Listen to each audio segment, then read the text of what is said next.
Hello बच्चों, चलिए प्रश्न को देखते हैं। प्रश्न है, दो धनात्मक पूर्णांकों के महत्तम समापवर्तक की व्याख्या कीजिए तथा संख्याओं के युग्मों का महत्तम समापवर्तक ज्ञात कीजिए। संख्याएं हैं 18 और 24। इस प्रश्न को आगे हल करें उससे पहले जो प्रश्न की मुख्य अवधारणा है उस पर विचार करते हैं। तो इस प्रश्न के लिए जो मुख्य अवधारणा है वह हो जाएगी महत्तम समापवर्तक, जिसे हम मैथ से द्वारा भी दर्शा सकते हैं।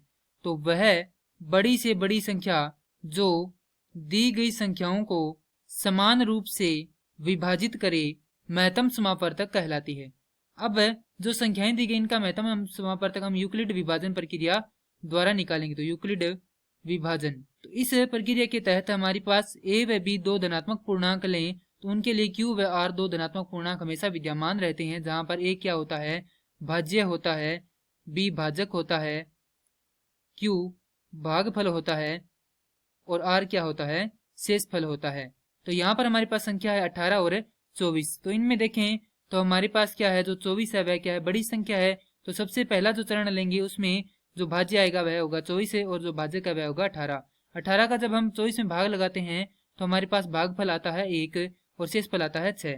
अब द्वितीय चरण में हम क्या करते हैं, जो भाजक है उसको भाज्य बना देते हैं और जो शेषफल आया उसे क्या बना देते हैं, भाजक बना देते हैं। तो यहाँ पर आएगा 18 बराबर 6 गुना, अब 6 का भाग जब हम 18 में लगाते हैं तो हमारे पास भागफल आता है 3 और शेषफल आ जाता है 0।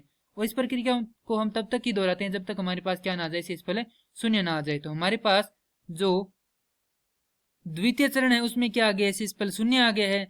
तो यहाँ पर जिस चरण में शेषफल 0 आता है उस चरण का जो भाजक होता है वह क्या होता है, दी गई संख्याओं का महत्तम समापवर्तक होता है। तो यहाँ पर भाजक अच्छा है, तो दी गई संख्याएं 18 और 24 है, तो इनका महत्तम समापवर्तक हो जाएगा 6, जो कि क्या करना था, हमें ज्ञात करना था। मैं आशा करता हूँ कि यह प्रश्न आपको समझ में आया होगा। धन्यवाद।